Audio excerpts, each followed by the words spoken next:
welcome to the CEO Dialogue. I'm Shireen Bhan, and today we are here at the Air India Experience Centre in Gurugram, and we're in conversation with the Managing Director and CEO to talk about the flight path in light of the fact that we now have that mega merger of Air India and Vistara underway and in fact completed. Campbell, always a pleasure. Many thanks for joining us here on CNBC TV18. It's great to have you back. Almost a year since we last spoke, and a lot has changed then. Vihan was in the takeoff phase, and today it's in the climb phase, and the Air India Vistara merger is now done. I want to start with that. I mean, it's been a massive exercise, not just the Air India and Vistara merger, but also, of course, Air India Express. And what have been the big complexities, the big challenges, as you've tried to get these mergers done in the last 2 years? Well, I think an airline merger is probably amongst the most complex of any corporate merger. You've got the regulatory side of things, in addition to the legal side of things. There's a lot of staff, and you're a 24/7 operation, so you've got aircraft in the air, even at the point of merger. So we've been working towards this for 2 years, aligning the operation procedures across the 4 airlines, aligning the regulatory approvals that the 4 airlines hold, aligning the terms and conditions of all of the employees, and that was 5 groups of employees, because there was the old Indian Airlines group that had not been regularized even now. Systems needed to be brought into harmonization, the customer proposition to the best we could. You know, it's been a long, multifaceted process, and I'm pleased with the way it's gone. It's never perfect. It takes a while to fully stabilize, but we're now a 300 aircraft, 30,000 group organization, carrying 60 million people a year on more than 300 routes. And I think the team and all the supporting agencies like the DGCA and the ministry can take some pride that what takes airlines in other countries 5 to 8 years was done in India in a little over 2.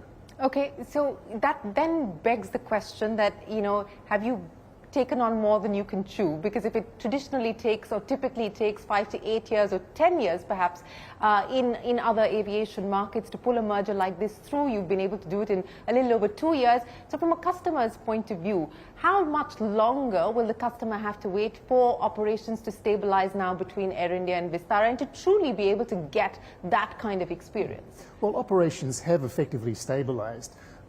We actually did the merger on the 12th of November. Deliberately to avoid both Diwali and the fog season.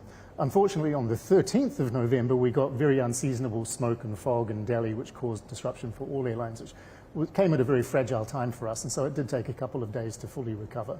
But I think from an operations perspective, we are now operating normally. From a customer perspective, it really starts allowing us to strengthen the proposition. So effective 1st of December, we will be deploying all of the Vistara aircraft on the metro routes. More than 1,000 flights a week, all the flights between Delhi and Mumbai and Delhi and Hyderabad and Bangalore and Delhi and so on are going to be offered by the Vistara aircraft. So the customer proposition, I think, is now more consistent, more quality, and I think people can come to the Air India group with more confidence than they were able to before. And this is on account of the feedback that you got, because there was this sort of complaint of inconsistent performance across people used to Vistara now moving to Air India. Yeah, so we've been very deliberate about when we deploy Vistara aircraft, we denote them with a specific flight number. Yeah. It starts with AI2. It has Vistara crew, it's obviously Vistara aircraft. The catering is the same across both airlines. We adopted Vistara catering across both airlines. But now, by deploying the ex-Vistara aircraft on the main metro routes, it just makes the product much more consistent. And I think, let's not forget that business people like consistency and frequency. On Delhi-Mumbai, we offer 27 flights a day. And so I think now people can really have some confidence that the Air India business proposition is one that is credible and consistent. You know, you talked about the in-flight meal service and where that now has been consolidated. If you take me through what you've been able to successfully consolidate at the vendor level, you know, on the back end, how much of that is work in progress still, how much of that is completed? Well, all of the systems are now harmonized. The consumer interfaces, call centers, websites, apps are harmonized. The loyalty program is now one new Maharaja Club, and so all of the Vistara members now have access to a much larger network than they previously had. So as far as the customer interface experiences, other than the aircraft, it is the same. Now, the aircraft are going to be made progressively the same. A third of Air India's legacy narrow-body fleet has been upgraded, and by the middle of 2025 it will be fully upgraded so that everything is of a similar standard. We still have work to do with the wide-body aircraft. About a third of those aircraft have been upgraded. It will take another couple of years to complete that process because of the supply chain and regulatory requirements of seats and the installation of them.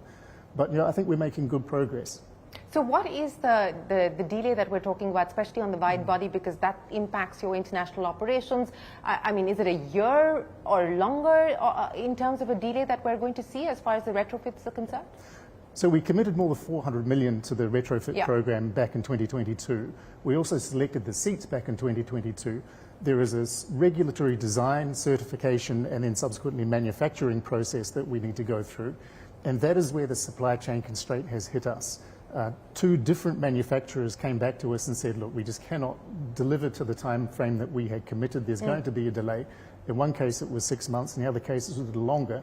So the program that actually should have physically started on the aircraft already will now not start until next year. The 787 aircraft, the first of the retrofit ship sets, will come in April. It'll take a few months to install and be certified. First aircraft hopefully in service by October next year. The 777s will have a refresh next year, but then go for a full retrofit starting in 2026. So that 400 million that you spoke of, that was committed as far as the retrofit program was concerned. Do you believe you may need to now allocate more capital towards the retrofit exercise? Well, the sad fact is yes. In one case, we've had to change seat vendors. This refresh I talk about, which is an interim step on the 777s, is something that we hadn't provisioned for originally and is only necessary because of the delay to the seat deliveries. But look, we've made this decision to invest more because we realise that this is, we can change everything else about the airline, and we nearly have changed everything else about the airline. But until we change the last 40 of our legacy wide-body aircraft to the standard that we expect of ourselves, let alone what customers expect of us, I think people will not consider the job complete, and we won't consider the job complete. So how much more are you going to have to spend over and above the 400 million which have already been committed? Well, I won't say, but it's in the tens of millions. In the tens of millions. In terms of capital allocation to ensure that you deliver on the promise and the service that you have outlined as far as creating a global airline with an Indian heart is concerned, what are we talking about now outside of the retrofit, in terms of annual sort of capital outlay, what kind of numbers are we talking about? Well, we don't reveal, but I think we've previously said, the 470 aircraft that we've committed to have a list value of 70 billion US. The 400 million we've talked about, with a little bit of addition now for the retrofit, the 200 million odd that we've spent on completely revamping the IT landscape. The investment that we're making in turning around Air India is significant. It will take some time to turn around the airline from a financial perspective, but I think if you look at our reports, we are making very, very good progress. And so I think we always said that this would be at least a 5-year turnaround. There was a reason why we said that it would be a 5-year turnaround. There was a reason why The Economist said that it was the Everest of corporate turnarounds. I think what we've achieved in a little over 2 years is significant. It's certainly not finished. We are as impatient as anyone to bring it to closure, but I think progress is occurring. Yes, progress is being made, and as you point out, there is a long distance to go, and not everything is in your control at this point in time. But do you believe that that 5-year transformation plan under Vihan that you'd put together, and we're now in the climb phase, as you call it, are you going to have to stretch this out further, given the fact that there are delays both in terms of possibly aircraft arrival as well as on the retrofit side? At this juncture, no. Things that are in our control, I think we've done almost exactly on time. At this juncture, we don't think we would need to stretch it out for things that are not under our control. But look, things that are not under your control are not under your control. So, let me ask you about the issues that customers seem to be facing. And we've seen headlines over the past few weeks in terms of delays on the 80-hour passengers being stranded at Phuket and so on and so forth. I mean, what do you attribute? I mean, an 80-hour delay is a long time. Is this an issue of aircraft? Is it an issue of the lack of crew? I mean, from a customer's point of view, people would want to understand what's going on. Yeah. Look, aviation is aviation. There are all sorts of external events and all sorts of internal things that contribute to these issues. As I say, we fly 8,300 flights a week, and we use machines and fly into weather and different geographies. And so I think aviation will always have these oddball events. It's more important how we handle them when it happens. So in this particular case in Phuket, there was an aircraft that had a technical issue. We believed it had been fixed by the local engineers. It turned out that it hadn't been fixed. And then as we tried to disperse the passengers on other flights back to India, there was a shortage of capacity because it was a holiday season. And so the headline is 80 hours. A very small number of people were impacted for a long time. The vast majority were be able to be brought back very quickly. But unfortunately, that is the nature of aviation. We want to make it less and less frequent, but it's not going to be eliminated forever, I don't think, by any airline. You know, speaking of oddball events, I want to talk to you about what we saw happen over the last 3 months with these bomb hoax threats, and it disrupted aviation across the country, and it disrupted aviation across airlines, including Air India. Indigo got the maximum number of hoax threats, and second was Air India. You know, dealing with that, do you have any ideas now on what really transpired, what was going on, what was behind it, who was behind it, and dealing with that on a daily basis? Well, we're a private enterprise, so we can only go so far into determining who and why people are doing such things. There's obviously very clear guidance, both internal and regulatory, of what we do when we do receive such a threat. It is disruptive to the operation. It's clearly disruptive to customers. I think during the course of this spate of events, which was unprecedented, I think, globally in terms of number and duration, I think we all learned a little bit about how we can handle such things more consistently, and by that I mean also the regulatory environment. Look, it's just malicious and it's frustrating, but thankfully now we seem to be through it. You know, the government has responded in Parliament today saying that they have, of course, been in conversation, the regulator, with airlines and the government and so on and so forth. Is there a new SOP that's been put in place, you know, to deal with this kind of a situation? Hopefully it doesn't come to pass again, but if it were to, is there a new SOP that's been put in place on how to handle it? Well, the airline SOP remains the same.